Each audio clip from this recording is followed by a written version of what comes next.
So welcome to Art 117. It's Wednesday morning, the third week of the quarter.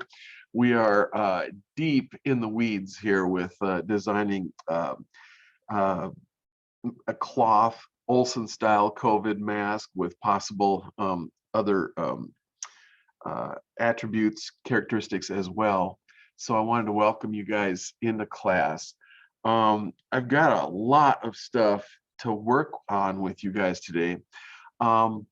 Last time we played a little bit of a brainstorming game trying to come up with a team name for the team that is taking this mask design on to the Invent Oregon competition, and also a product name. What could we call the mask? What would be a decent product name?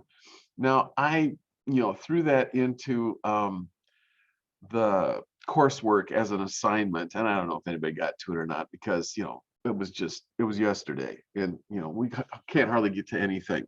But I would like to go back and revisit those things just a little bit to try to do like 5 minutes more on brainstorming for both the team name and the product name. So let me see if I've got a share screen here that I can share, and let's try the team name first, because that could be fun. And so it's team name time. I'm going to try to zoom this thing if I can. I'm zooming on Zoom. Oh my gosh. So I was just wondering if anybody had any time to reflect on some of these words and phrases and word orders and word choices, and see if there's anything that really is interesting to you guys in terms of team names that I might be able to start jotting down here as possible as suggestions. If you've got a favorite, if you've got something that has really stuck in your mind, please go ahead and unmute your mic, pipe right up, and let us know. I'll try to get it recorded here. Let's see, we got the For You mask from Maddie from last time. That was really cool. Let's see. Oh, actually, I've got this on the wrong list, because this would be like the team name, but that could be a team name too.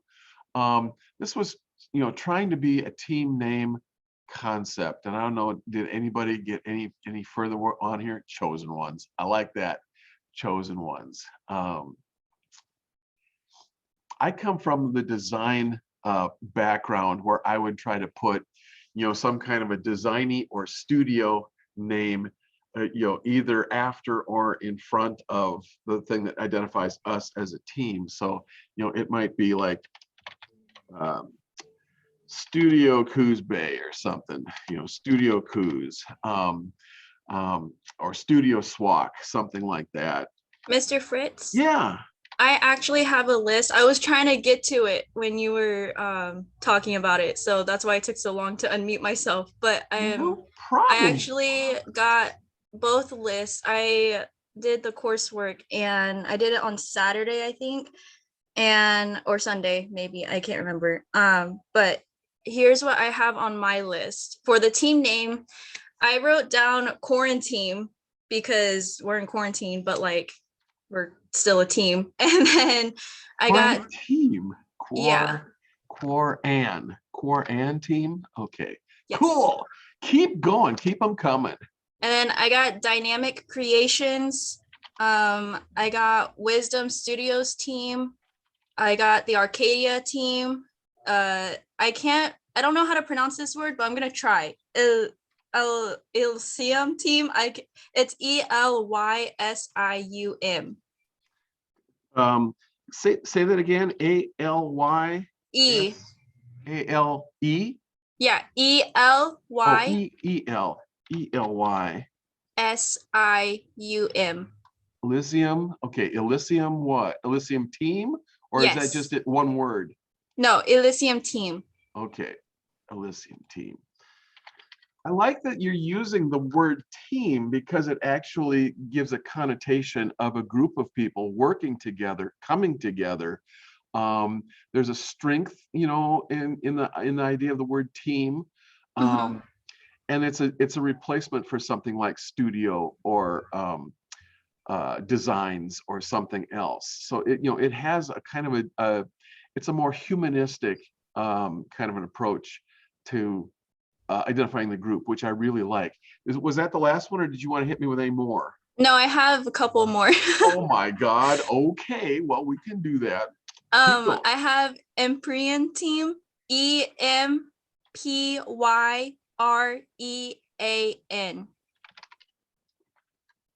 Empryon. Okay. Yeah. Whoops. And what else?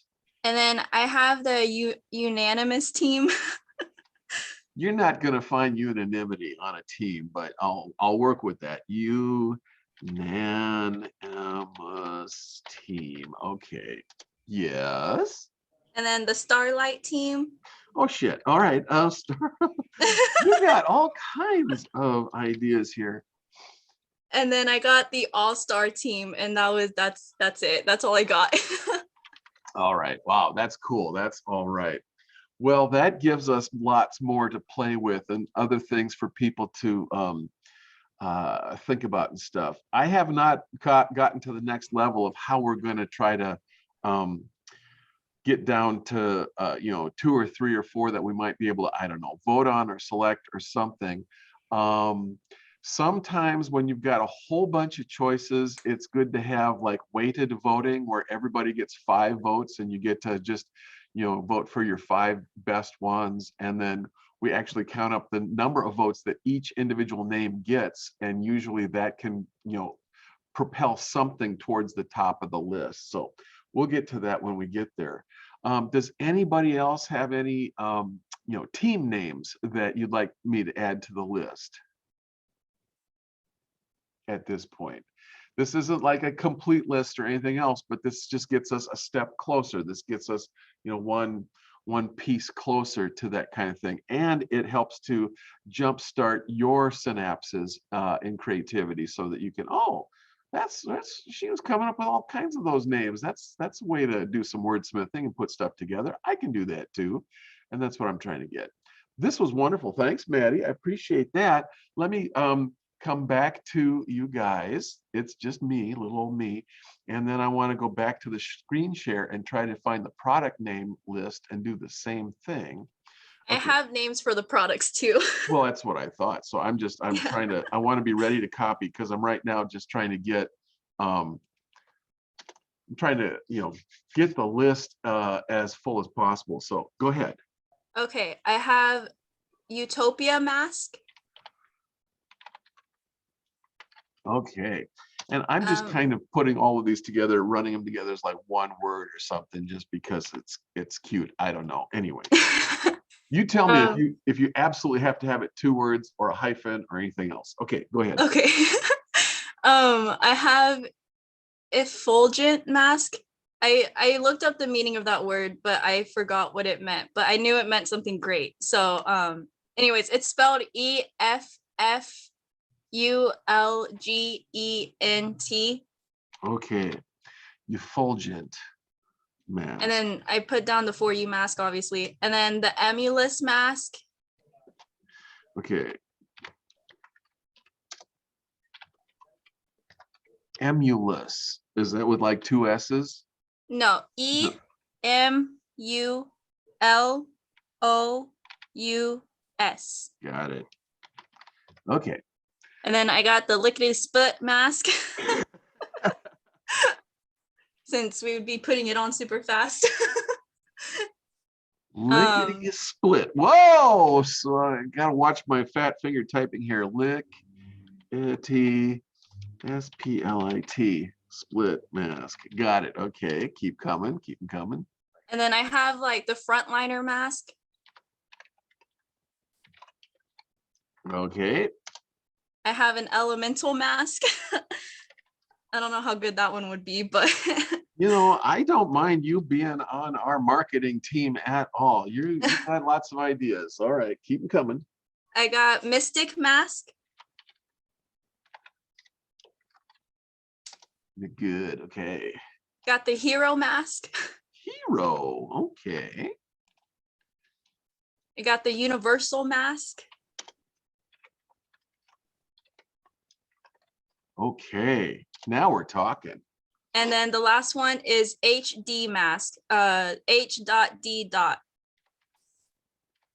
And Whoops. that one I actually got inspiration from my niece, because instead of saying happy birthday, she says happy day. and so I was like, oh, that would be a cute name, like little name for a mask. Like everyone's happy because we're all wearing our mask and staying safe. So happy day mask. So I just put it Wow. as HD. HD sounds pretty cool. Way back in the day when I was in graduate school in sculpture, we used HD as a abbreviation for heavy duty. So it has all kinds of connotations, which are all pretty, positive, powerful things. That's all right. That's cool. Okay. Is there anybody else who wants to play the game of product name? Uh, I don't know, what do you call this? Brainstorming, because I am so here to write down anybody else's. If you want to just unmute your mic and shout something out, we got you here. Um, any ideas or Somebody in the chat just said rogue mask. rogue, Rougue, rogue, something like that. Maybe too many U's in there, but I got you. Rogue It's mask. ROGUE. Okay, rogue mask, got it. Yay. Okay, what else you got for me? Anything else? I should open up the chat because I haven't got that window open. But anyway, um, we may actually, I'm kind of running low on time, so we'll come back to this. I'm going to put a pin in this. I'm going to hit the save button and save these things, and I'll come back to them. But I want you to know that we're making progress. We are moving forward both on a mask name concept and a team name concept. And I think you got some really nice ideas here going. So let me just stop this share and come back to you guys, because I got more stuff I got to do. I did the mask survey and I wanted to just run it by you guys really quick. Would that be okay? Can I take a little bit of time? Why am I asking you guys? Of course it's going to be okay, because what are we going to do? Let me just do another screen share and go to the mask survey and bring that up and then make it large so that we can actually read it on our screens. Bigger. That's pretty good. Okay. And I got to get this out of the way so that you can actually see what we're looking at here. So this would be a one page, front of the page survey that I would do on computer paper and leave off in the break rooms or leave off with management or whatever to see if we could actually survey nurses, technicians, and people on the front lines who are using the Olsen style mask in the past year.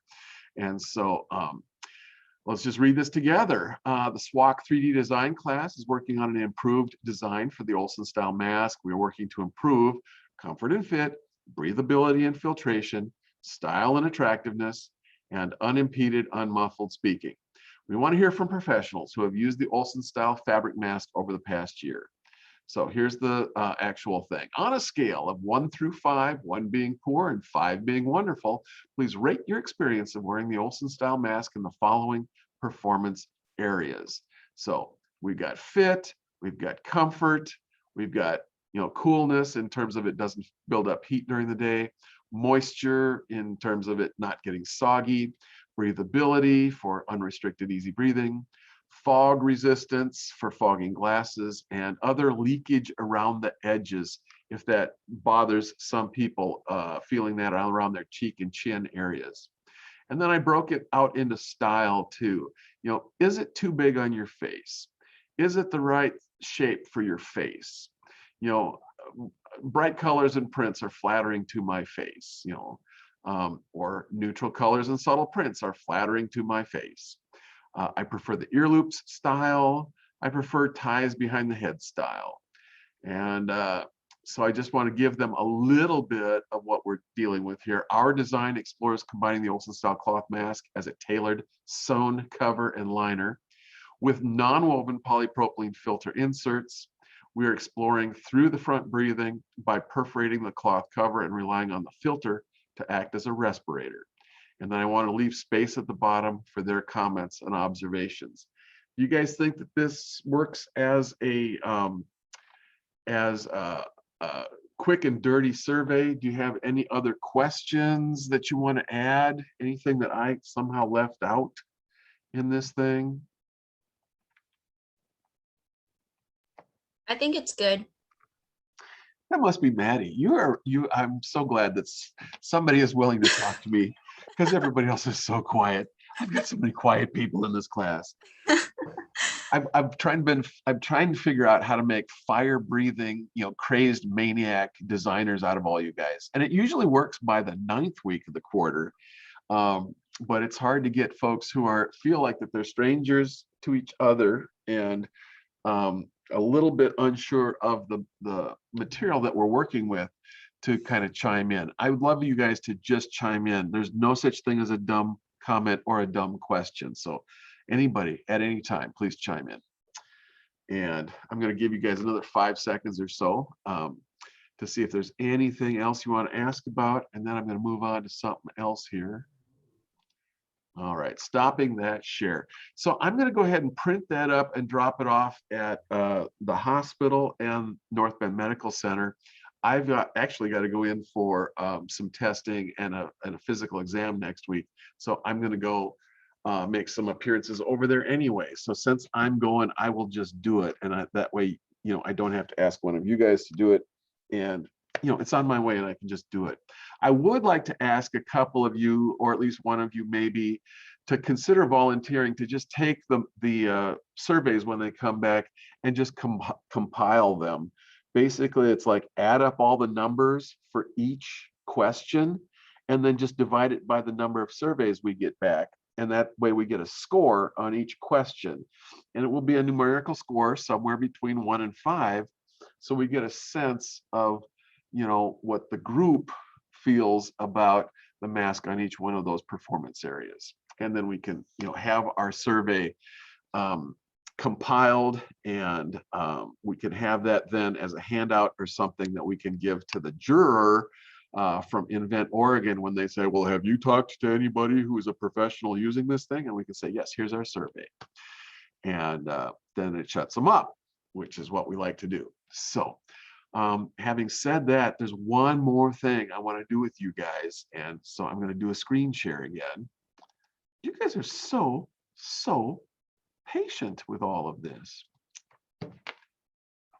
Because you could unmute your mics and also say, no, we don't want to do this anymore. And that would work too.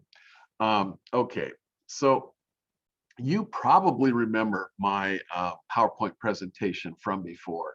And I just wanted to kind of talk a little bit about, let's start where should we start? Okay, so there were 2 of these things, and I don't think we really got to the NPR podcast from Throughline, where they actually talked about the history and the development of the N95 mask, because they really do talk about the pioneer female industrial designer whose name I still haven't looked up because I haven't listened to the Throughline podcast. They say it several times in there. They hired her at 3M, and she worked on nonwoven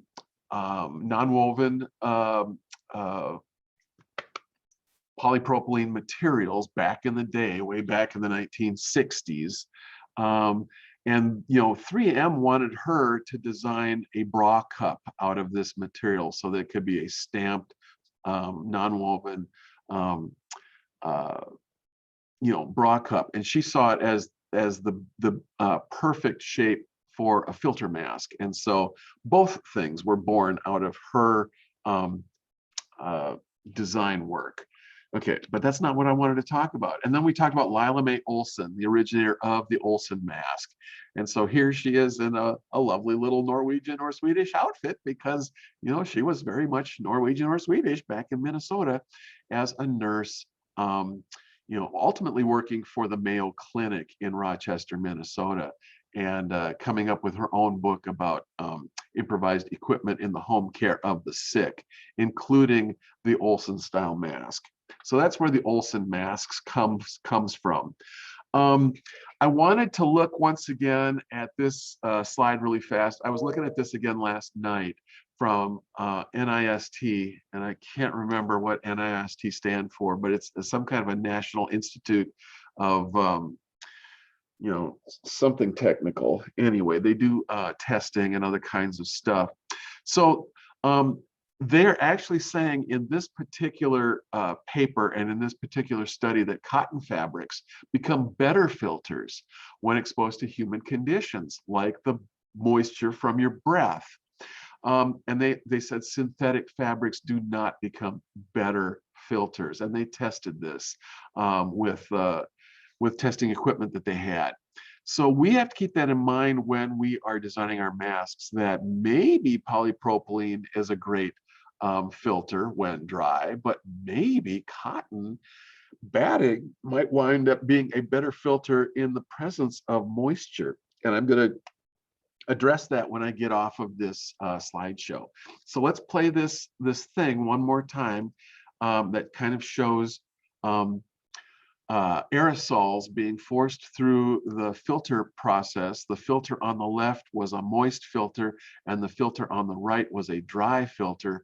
And we see the aerosol particles kind of coming through the mask, and which mask, filters the particles better. It seems like the cotton filter that is moist does a really good job of filtration, which is pretty cool. Okay.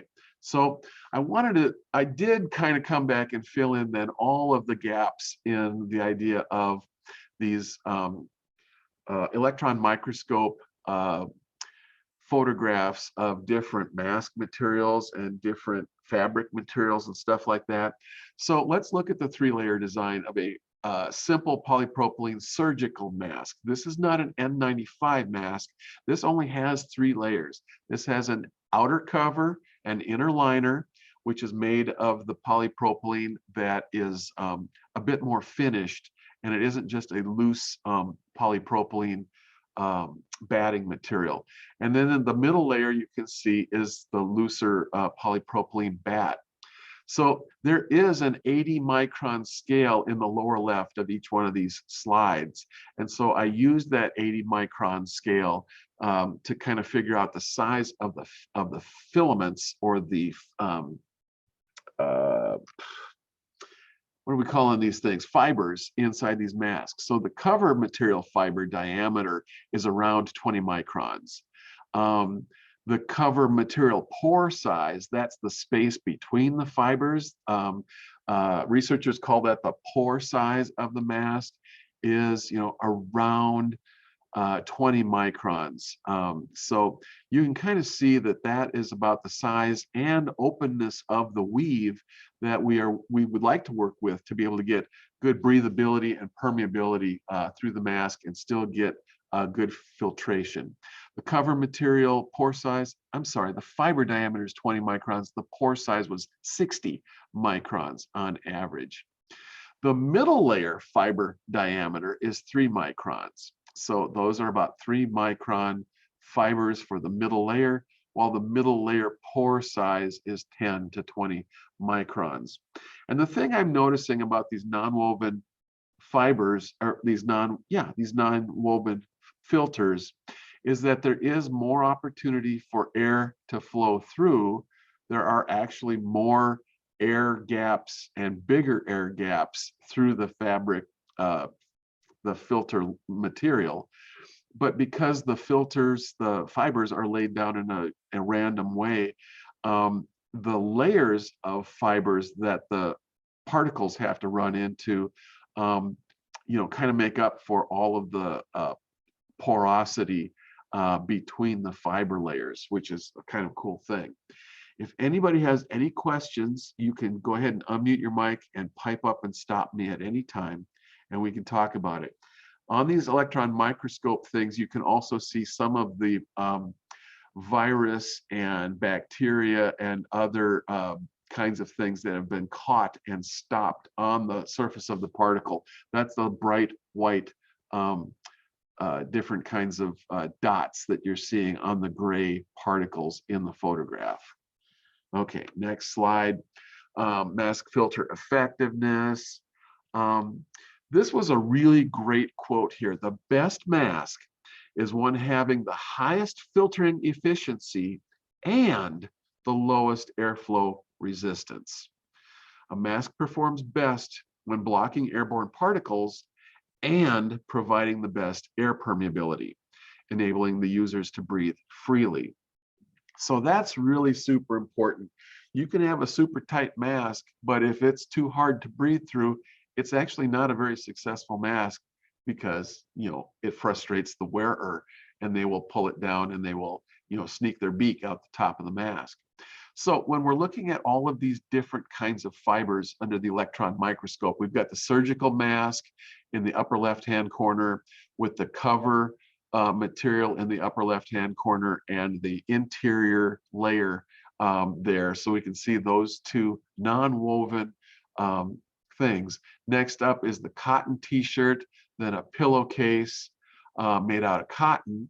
And those are both woven fibers. So you're going to see bundles and oriented strands of fibers in the cotton. And then we get to paper towel, vacuum bag, and tissue down on the lower half of this thing. And so we see fibers that are quite wide and pores size that's quite small. And again, having a wide fiber is great for catching particles, but not having a very big pore size means that it takes a lot of pressure to push the air through that. And if you're designing a vacuum cleaner bag and you want it to be a HEPA, vacuum cleaner bag that filters out pollen grain sized dust, then yeah, you want something like this. But it doesn't work really good for a breathable mask because we're not breathing at the pressure or volume of a vacuum cleaner. So the size and shape and orientation and spacing of the fibers in the mask make a really big deal about how it works at regular breathing pressures and volumes. Okay. So an N95 cross section. We saw this slide before. I just thought I'd show it to you again. And this is just 3 layers of a multi-layer N95 mask because they use the herkier, more finished layers of polypropylene on the outside of the sandwich to help contain the finer fibers of the non-woven material in the middle. And this has been colored with computer coloration just to show us a little bit of the difference, but you can also see it in the textures of these fibers too. And so an N95 mask might have 5 or 6 layers of this kind of stuff,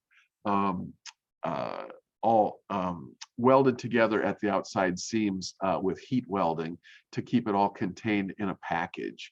And that's kind of how the N95 mask works, is building up different layers of different fiber materials, which is something that's super interesting. And it's non-woven so that there's actually lots of airspace so that it does promote breathability and airflow. We want to keep that in mind kind of moving forward, but I got to keep moving forward.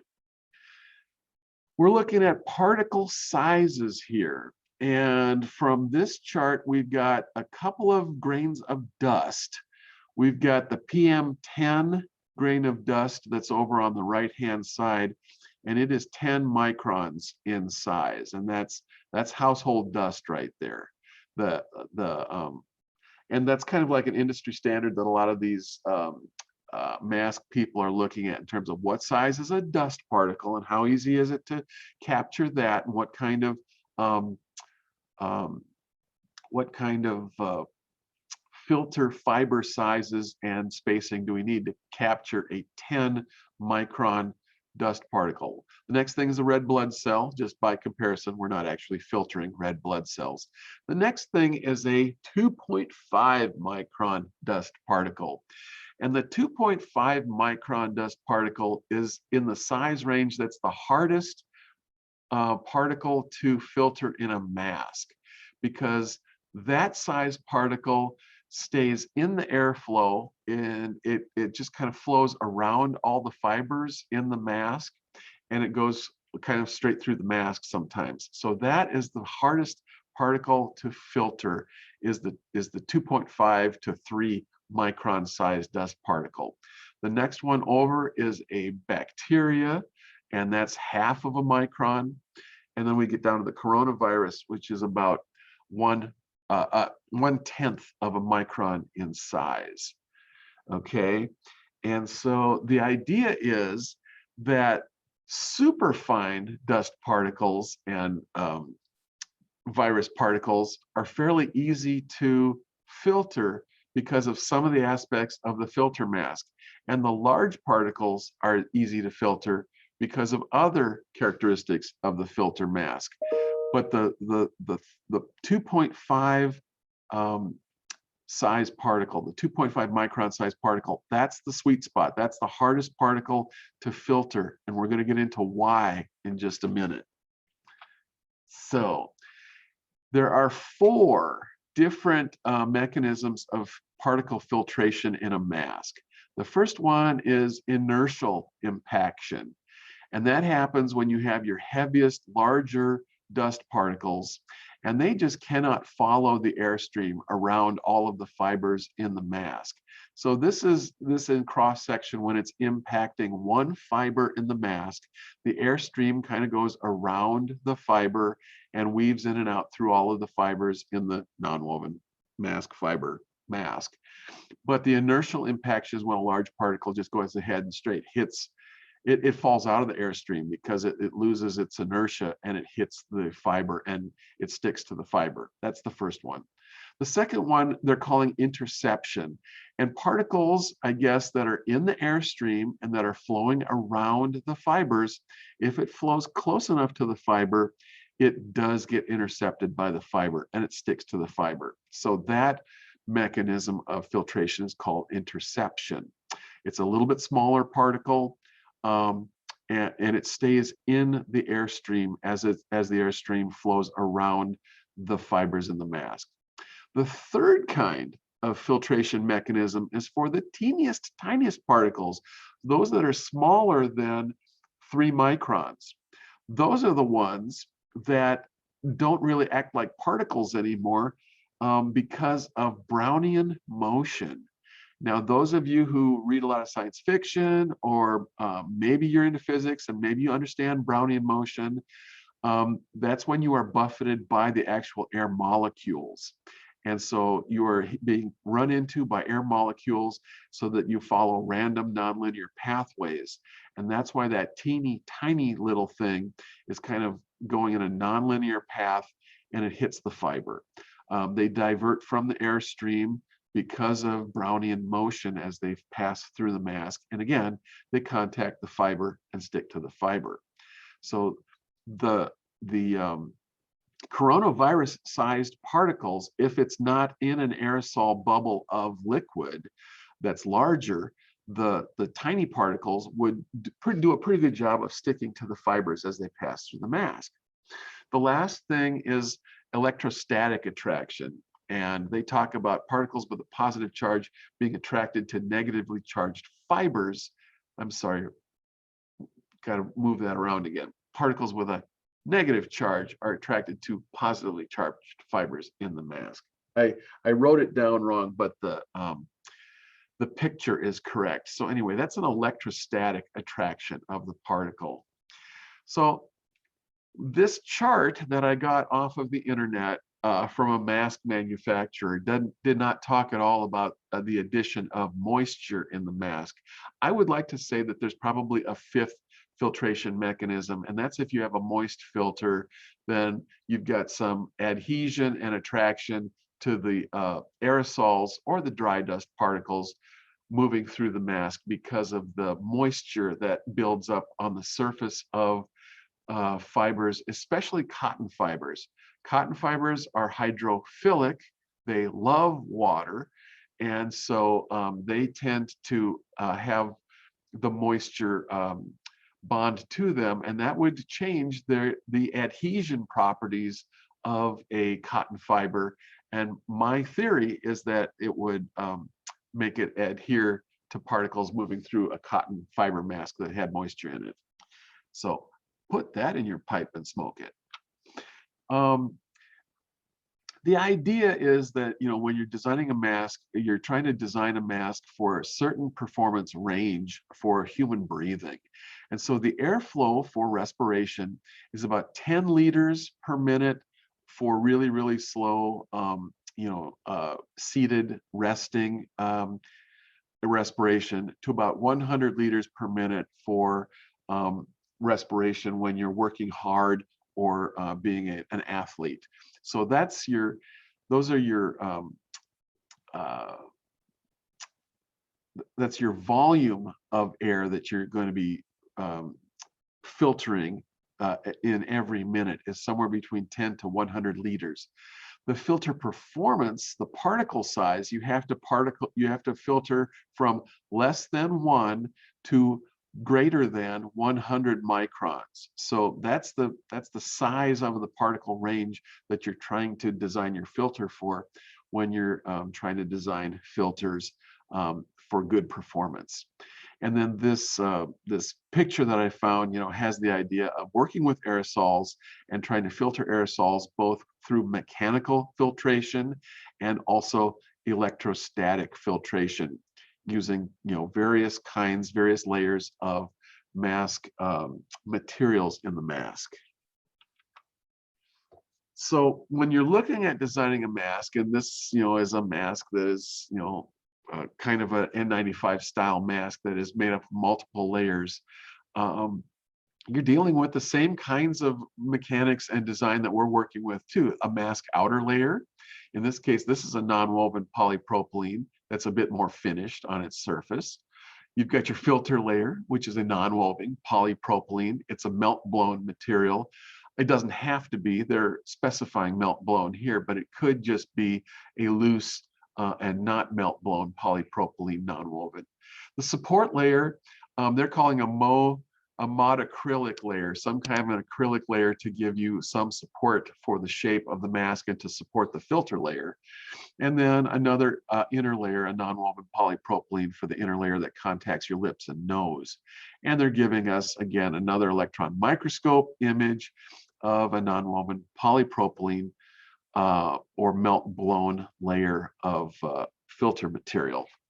And this, the scale down at the lower right-hand corner is 100 microns. So each one of those ticks is 10 microns if you want to scale to be able to measure your filament size or your pore size between the filaments in the mask. Okay. Oh, I'm so glad that's over. Aren't you glad that's over? I bet you're wondering what I've got in mind here. I am too. We're 45 minutes into this presentation right now. I'm going to pin this to me a little bit. So I've been working with more mask designs and sewing them up over the last couple of days.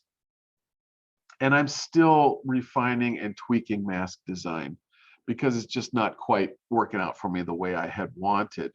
This one is a really nice neutral color. It's a kind of a gray, tan, taupe kind of a color.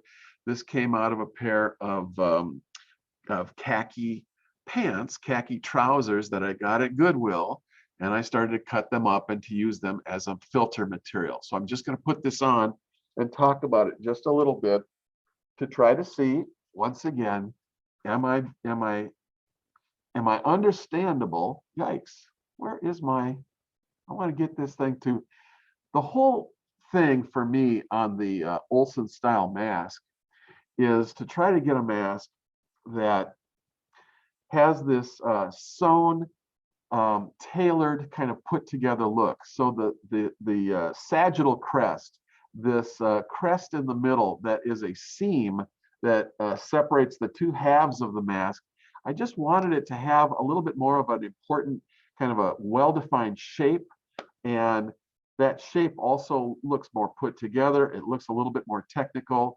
It just has a better look to it than something that has a lot of puckers or a lot of folds or that kind of stuff. In my humble opinion, that's what I'm looking for in a mask. I went ahead and perforated this mask on both sides with a pattern of holes to try to get airflow through the mask. So, I've totally compromised the cover in terms of it being a filter. I am now totally relying on the filter that's inside the mask to do the filtration. I'm also trying to note whether my glasses are fogging up while I'm breathing, and while I see just tiny little bits of fog happening for a moment or two on every word or every exhalation, my glasses aren't really fogging up. I've got kind of uniform, slight leakage around the outside edge of the mask, but it's not horrible leakage.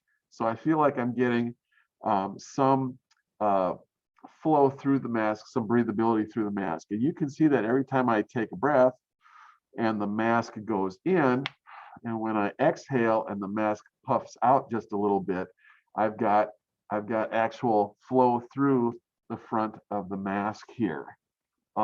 Taking off the mask and talking to you about the filters this time, since I did the research last night and I was looking at the discussion between moisture's effect on a cotton batting versus on a polypropylene batting. I came back in here this morning and I recut all of these filters out of the cotton batting that I have. So this is 1/8 inch thick cotton batting that I also have, and it is, you know, I can't see through it. It doesn't conduct light very well. And I changed the shape of the filter so that I cut two filter shapes that, you know, fit right inside the shape of the two halves of the mask, because we're not dealing with a flat mask and flat filters. And up to this point, I've been cutting out flat filters and stuffing them in to a 3-dimensional mask. Our 3-dimensional mask opens like a cone. It folds flat. It has two flat sides, but when you open it up and fit it on the face, it fits on the mask, on the face, like a cone. And so we have to have a 3-dimensional filter that conforms to the 3-dimensional shape of the cone that is the mask when it is deployed, when it is stretched across the face. And so right now I've got two of these half filter shapes stuffed inside the mask, and then they're coming, they intersect with each other at the front edge, at the front apex, at the seam where the mask is sewn together, so that, you know, they can act independently of each other, and it provides a different feel of fit. It fits a little bit better inside the mask. The filter conforms better to the inside shape of the mask, so that we're getting a 3-dimensional shape of a filter inside of a 3-dimensionally shaped mask, so that we get better conforming shape around the snout of the front of the face. So that's what I've been trying to do, is get a 3-dimensional mask that I can actually breathe through, that I can actually speak through, that somehow looks good and fits your face, and that also has really good through the mask breathability and filtration. This is not easy. This is hard, but I think I'm finally getting there. What I would suggest is wearing these masks for a day or two, or a week if you're only wearing the masks occasionally. If you're not wearing them 8 hours a day, you know, I would probably say that 8 hours of wearing would be probably the maximum amount that you'd want to put these cotton masks through, these cotton filters through. And so you'd want to probably, you know, have people changing their filters after 8 hours of use, which is either 1 8-hour shift if you're wearing this all day long in public, or probably a week's worth of use if you're just using this occasionally when you go out in public to run errands and stuff. And then you'd throw the interior filter away and put in a new filter. So you'd be replacing filters once a week for occasional use. You'd be replacing filters daily for all-day use on the job. So that's, you know, that's where I kind of came to in my latest version of the mask, which we kind of worked on sometime between Monday and today. I have to turn this off. Sorry. So where does that leave us? I wanted to try to schedule guys for like one-on-one mask making. I wanted, you know, to see if anybody has any hours available in their day that are not scheduled, where you might be able to come over here to Eden Hall, and then I can work with you one-on-one to get a mask, a couple of mask pattern pieces cut out of fabric and get something sewed together that actually works for you. Plus, I want to get some filter material in your hands so that you're working with this actual mask. I'd like you beta testing this to see how it works. And this is like the crowning piece of this mask making process. It's not super critical that we get them done this week, but over the next 2 weeks, I'd like to try to meet with every person in the class to try to make a mask, get something sewn together so that you've been through the process at least once with a sewing machine, and you see the process of assembling this this cloth mask thing. So I'm going to be here this morning from about 10:30. I have to go get my assistant who does the sewing. I'm going to go get her and bring her back here at 10:30. So we'll be here at 10:30 till around noon, and then we can try to be here again in the afternoon from about 1 to 3. And if there's anybody available, could you unmute your mic and pipe up if you wanted to come over for at least an hour of working with me. If I schedule people on the hour, one person at a time, it usually takes about 2 hours to make your mask.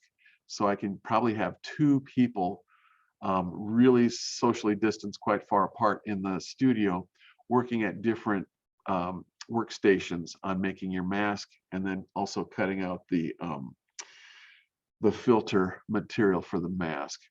Is there anybody who would like to come over today, like this morning at 10:30 or 11:30, possibly to work on anything? Now, I know you might have other classes and stuff, so I don't expect you to, not come. Not go to class and come to this thing instead. And how about this afternoon, like at 1 o'clock or 2 o'clock? Would that work for anybody? Because I'd like to schedule you one at a time. Maddie, what's up? I could probably do 1 o'clock just because I have to do laundry. I don't have any clothes, so I wouldn't be able to make it at 10:30, but I could probably do 1 o'clock.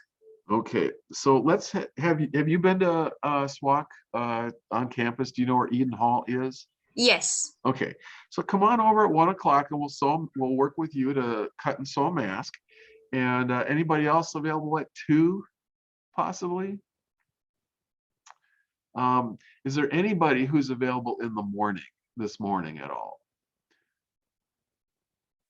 Okay, so let's go to Thursday. I am supposed to be free all day Thursday, so I could schedule people from, at 9 o'clock and on the hour from 9, 10, 11, and then, 1, 2, 3 o'clock in the afternoon. Is there anybody who's free or open on Thursday at any hour of the day of the thing? I can do Thursday afternoon. Is that Daniela? Yes. Thursday afternoon, like at 1? 12. 12. Okay. We'll do you at 12 o'clock. Anybody else available for an on the hour mask making thing, especially if you haven't been able to make a mask yet? And those of you who made a mask at the Saturday thing 2 weeks ago, we have to remake that mask because that just was a bad mask. So I've got a much better pattern for you to work with this time. So we can do it again if you have any Would we ability. be able to do another Saturday one? Emily can do Saturday. Okay. Are you a morning person or an afternoon person? Well, I have morning classes, but then I have my children in the afternoons, like their school schedule. So Oh yeah, no, I mean on Saturday. What time on Saturday would be good for you? Oh, anytime Saturday. Morning would be awesome. Okay, can we say 10 o'clock on Saturday morning? Yeah, that'll work perfect. Okay, anybody else able to do Saturday morning at 11? I can also schedule on Friday too. So if you guys need some more time, we can talk about this again on Friday morning, and then I can schedule Friday throughout the day too. Maybe Friday afternoon might work better for some folks. I have a 4 o'clock meeting this afternoon, so I can only go till 3 o'clock today. And so right now I've got Maddie today at 1 o'clock, Daniela at 12 o'clock on Thursday. That's 12 noon on Thursday, and Emily on Saturday at 10. So I've got 3 people signed up for mask making, and we'll see how that goes and try to sign the rest of you guys up to come in and make another mask or your first mask sometime in the next week or so. I'm trying to get us to where by the 27th of April, when we have our, I think that's going to be our next Invent Oregon showcase presentation. I'd like everybody in the class to have made a mask.